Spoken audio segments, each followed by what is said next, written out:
Bonjour à tous, c'est Claire, bienvenue dans cette vidéo où je vais vous présenter le tarot du maître qui a été publié par Lo Scarabeo, qui est super mignon, qui est en fait une reproduction d'un tarot qui a été créé en 1893 et qui s'appelait Les Naibi de Giovanni Vacchetta et donc qui était à l'origine en noir et blanc et qui a été coloré aussi par les artistes de Lo Scarabeo. Alors, il arrive dans une petite boîte carton. On a une petite carte publicitaire et puis on a le tarot avec la qualité traditionnelle de Lo Scarabeo. Ça veut dire que les cartes glissent bien. Elles ont une taille standard et puis on a voilà, ce type de dos avec le mât.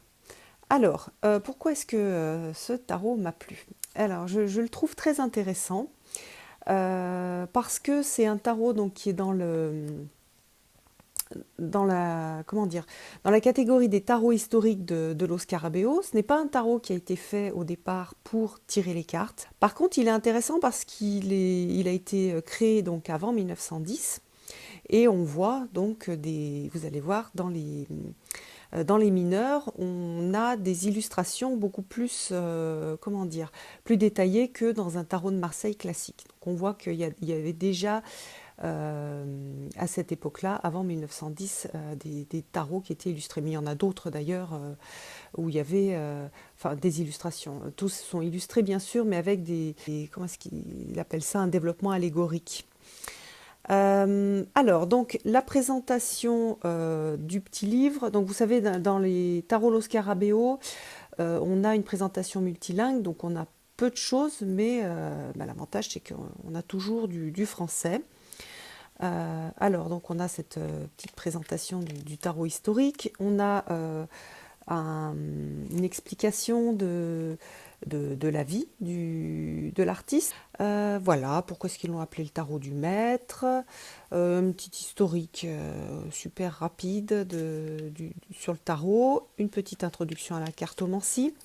Après, on a des interprétations des majeurs. Et puis pour les mineurs, juste une petite quelque chose d'assez court, sans détailler chaque carte, mais pour expliquer un petit peu. Et ça, je trouve que c'est pas mal fait. Par exemple, là, sur les coupes, on a les coupes qui représentent le récipient. Ce sont des objets d'art et donc de beauté. Vacchetta rend l'aspect graphique des coupes à travers la composition de couches et de superposition de coupes, en référence donc à des jeux du XVIe siècle, comme par exemple le Solabusca. Et puis avec des motifs artistiques différents. Voilà, il est intéressant de voir que la coupe assume, selon les cas, la fonction de récipient de verre, de vase, d'amphore, voire de lampe à huile. Donc après, il note quelques particularités dans les cartes. Voilà, puis on a la même chose pour toutes les séries. Des petits exercices à faire. Avec d'abord comprendre le sens primaire de chaque carte, voilà, comparer les attributs de chaque carte. C'est bien, c'est des exercices qui sont assez intéressants à faire quand on étudie notamment des tarots comme ça qui sont moins illustrés, enfin moins, qui sont plus sur des symboles que sur des scènes de vie. Après, donc, on a un tirage qui s'appelle le pont, euh, qui est assez... qui est pas mal aussi, que je trouve bien trouvé et qui est original. Alors maintenant, on va regarder les cartes. Alors vous voyez que les cartes sont dans un style graphique ancien, mais on retrouve un peu, vous voyez là, on a une panthère, donc il y avait une sorte de fascination à l'époque euh, pour comment dire, tout ce qui était exotique, donc on le retrouve ici. Et puis donc on a le nom en haut en italien, et puis ici on a la signification, enfin un mot-clé pour le mot-clé en fait de la carte. Donc on va avoir ça sur chaque carte. Vous voyez là, la papesse, on a la connaissance, l'impératrice,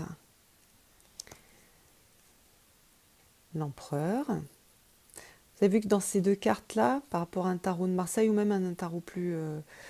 la majorité des tarots, souvent on a un bouclier Là, on n'a pas le bouclier. Le hiérophante avec les clés de la connaissance. Alors là, c'est l'amour, en fait, c'est pas les amoureux. Donc pareil, on retrouve Cupidon, il a les yeux bandés, et là, il va tirer sur sur les colombes. Le chariot, enfin, plus quelque chose de majestueux. La justice. L'ermite, l'érémite. Donc là, qu'est-ce qu'ils mettent? La recherche. Je le trouve vraiment charmant, ce jeu. Je trouve qu'il a beaucoup de... J'aime beaucoup les couleurs, tiens, la force. On retrouve... je ne sais plus dans quel autre jeu j'ai vu la force comme ça, mais c'est assez traditionnel aussi, hein, dans les jeux anciens. On a une femme qui tient une colonne. L'impeso, donc le pendu, là c'est le martyr, la mort, le terme, mot-clé le terme. Elle est sympa celle-ci, on dirait une mort cow-boy. Et la première fois que j'ai vu, je me suis dit, ah tiens, son petit chapeau de cow-boy et son colt ici. Mais non, c'est pas tout à fait ça, mais j'aime bien. La tempérance, le diable, hop.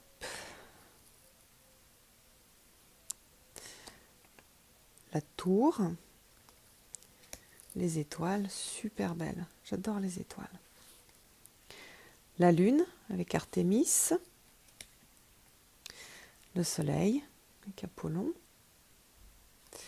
une jolie représentation d'Apollon. Le jugement, la joie et le monde. On retrouve donc les 4 évangélistes et la femme avec la mande d'or.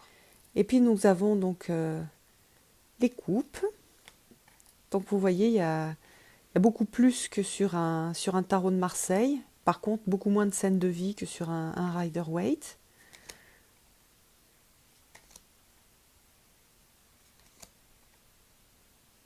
On a des animaux, on a des dispositions particulières. Ce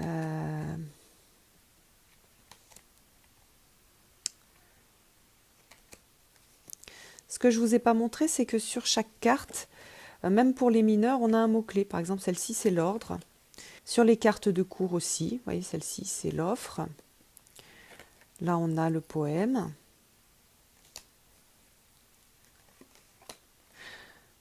Ici, le nutriment. Donc, on a la reine de coupe qui nourrit. C'est vrai qu'on est beaucoup sur de la nourriture dans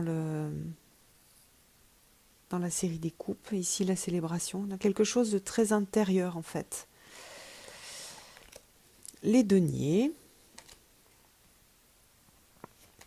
sont très très beaux, les deniers. J'aime beaucoup. Ici, qu'est-ce qu'on a? L'ingratitude.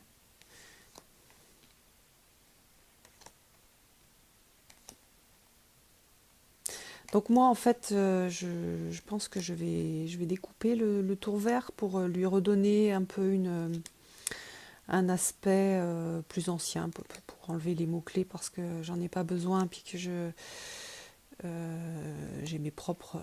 mon propre système de mots-clés. Regardez comme il est beau, le bâton avec une sorte de fou.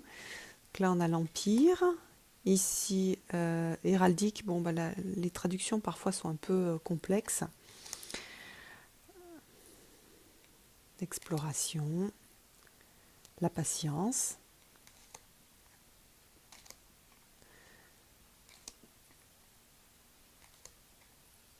La récolte, voyez, on voit le panier avec les fruits à l'intérieur. L'enchantement, j'adore cette carte. J'adore cette carte avec l'orgue, je la trouve magnifique. Et puis donc là, on a la solidité. Vous voyez qu'on peut aussi le relier à la signification de certains animaux aussi, aller voir. Il y a plein de choses à aller explorer, hein. On a regardez, vous avez là des escargots. Pourquoi est-ce qu'il y a des escargots dessus? Peut-être que la solidité demande du temps pour être construite. Peut-être aussi que ce qui semble solide Au bout d'un moment, on peut aussi être petit à petit grignoté, abîmé par les insectes. On a plein de petits sujets de réflexion quand on regarde attentivement les cartes. Alors là, il y en a un message. Le cavalier, c'est le voyage. La reine de bâton, c'est l'innocence. Donc là, on a une scène plutôt pastorale. Et le roi de bâton, on a la noblesse. Les épées.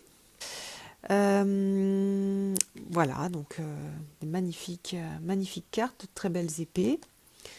Par exemple, sur celle-ci, on a la menace avec les trois épées différentes.